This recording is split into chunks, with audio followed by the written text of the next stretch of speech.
Albert Einstein once said, everybody's a genius, but if you judge a fish by its ability to climb a tree, it will live its whole life believing that it is stupid.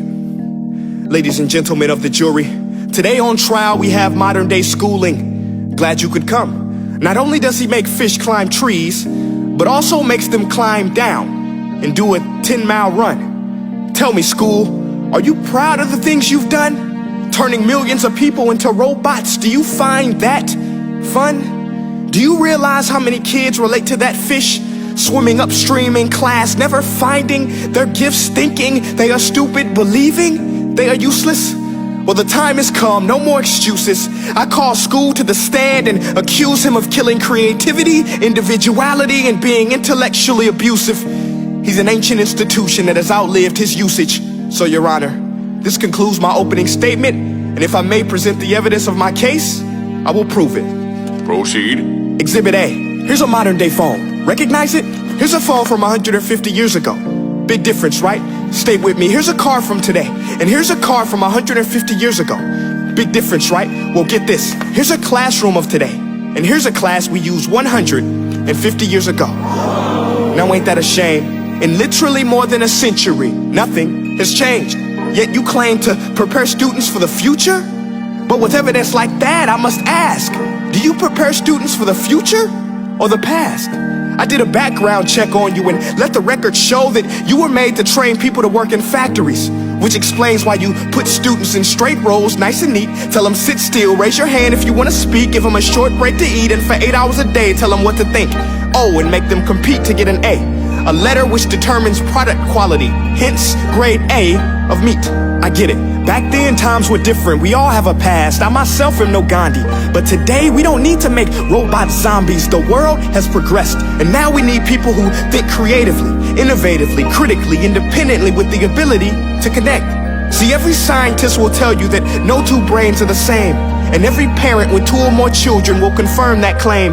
So please explain why you treat students like cookie cutter frames or snapback hats, giving them this one-size-fits-all crap. Watch your language. Sorry, Your Honor, but if a doctor prescribed the exact same medicine to all of his patients, the results will be tragic. So many people would get sick, yet when it comes to school, this is exactly what happens. This educational malpractice, where one teacher stands in front of 20 kids, each one having different strengths, different needs, different gifts, different dreams, and you teach the same thing the same way? That's horrific.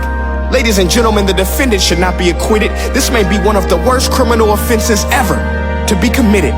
And let's mention the way you treat your employees. Objection. Overruled. I want to hear this. It's a shame. I mean, teachers have the most important job on the planet, yet they're underpaid? No wonder so many students are short-changed. Let's be honest, teachers should earn just as much as doctors, because a doctor can do heart surgery and save the life of a kid, but a great teacher can reach the heart of that kid and allow him to truly live. See, teachers are heroes that often get blamed, but they're not the problem. They work in a system without many options or rights. Curriculums are created by policymakers, most of which have never taught a day in their life.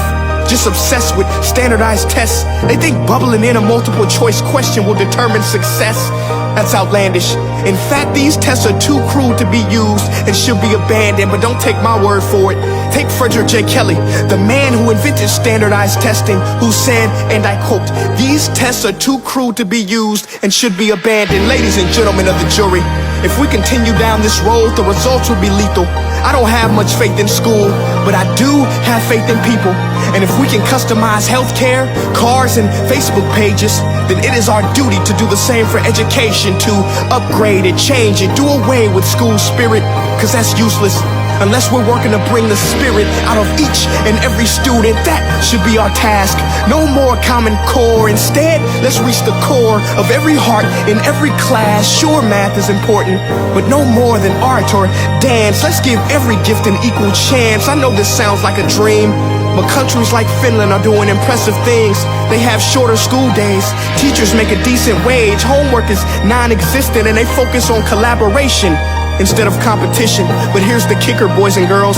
Their educational system outperforms every other country in the world.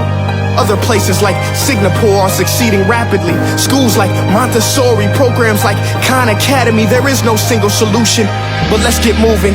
Because while students may be 20% of our population, they are 100% of our future. So let's attend to their dreams, and there's no telling what we can achieve. This is a world in which I believe, a world where fish are no longer forced to climb trees. I rest my case.